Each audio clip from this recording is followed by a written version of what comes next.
So a few weeks ago, I posted a poll in the community tab asking you all which of 3 video ideas you would like to see. The majority voted for creating my own Ben 10 aliens. Now, the other 2 video ideas will still be made sometime in the future, but honestly this was the one I was hoping would win, just because I already have spent most of my childhood creating my own Ben 10 alien, including today's alien, Crowkick. Or more accurately, Robo Froggy. Wait, before you click off the video, let me explain a bit. Pretty much all the aliens I will be showcasing in these videos will either be recreations of aliens I made between the ages of 6 to 10, or at least aliens that took inspiration from these old characters. So bear with me for a second and let me explain the inexcusable ripoff of Echo Echo with the dumbest name only a 7-year-old could make.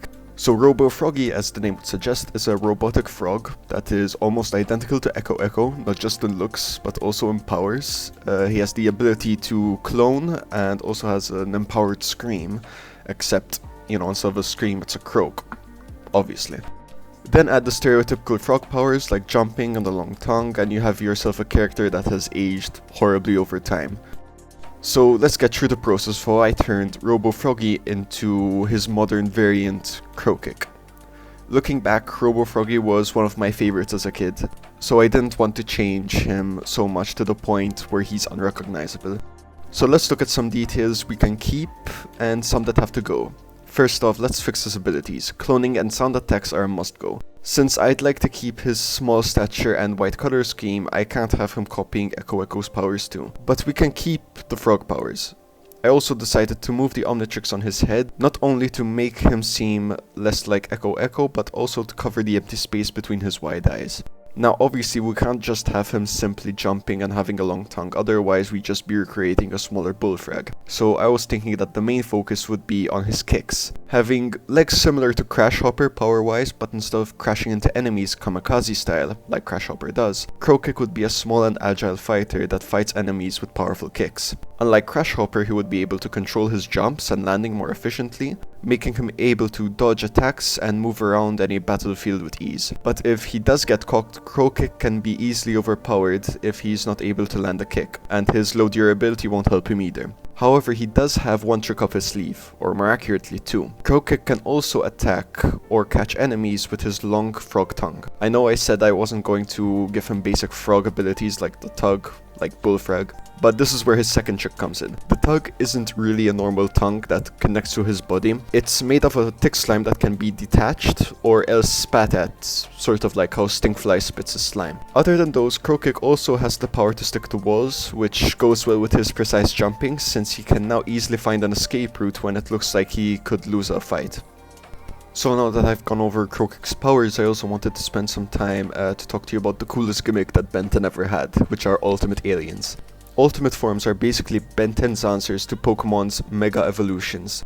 They are more powerful versions of any alien species that can be accessed with the Ultimatrix. To achieve the ultimate form, the Ultimatrix puts the alien DNA sample through a worst-case scenario simulation, as it's called in the show. The simulation envisions how the species could have adapted if they had to evolve in an unending war zone, resulting in a stronger, more combat-ready alien. So naturally I had to give an ultimate form to my aliens. Allow me to introduce to you Ultimate Crowkick. In his ultimate form, Crowkick becomes larger and bulkier, addressing his base form's low defense. He gains the ability to inflate his sacs all over his body, which can make him block incoming attacks and deflect them when it comes to physical attacks like punches. Additionally, Ultimate Crowkick gains a new ability, which are water bombs that are attached to his wrist. He can detach them and throw them at enemies, causing a high-pressure water-like substance to explode and deal serious damage on impact. Now, one thing about Ultimate Forms I haven't mentioned yet is that the majority, but not all, shown in the series lose an ability or physical trait from their base form. For example, Ultimate Humongousaur loses ability to grow in size, and Ultimate Echo Echo loses ability to duplicate.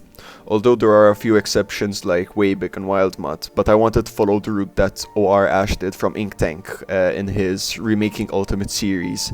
I decided to give a small nerf to all my Ultimates.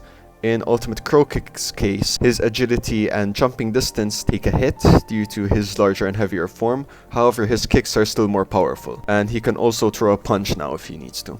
And that's the story of how I made my 8-year-old self's alien design into something I'm reasonably proud of. I also chose to depict both Crow-Kick and his ultimate form in the Omniverse style, which you can see here, since the base form was mostly drawn in the UAF art style. And since we only see Albedo's version of Ultimates in Omniverse, I gave Ultimate Crow-Kick both Ben and Albedo color schemes. You may have also noticed I moved the Omnitrix to his chest to mirror Echo Echo's change in the Omniverse series, so it's sort of like a reflection of what happened to Echo Echo.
It's hero time!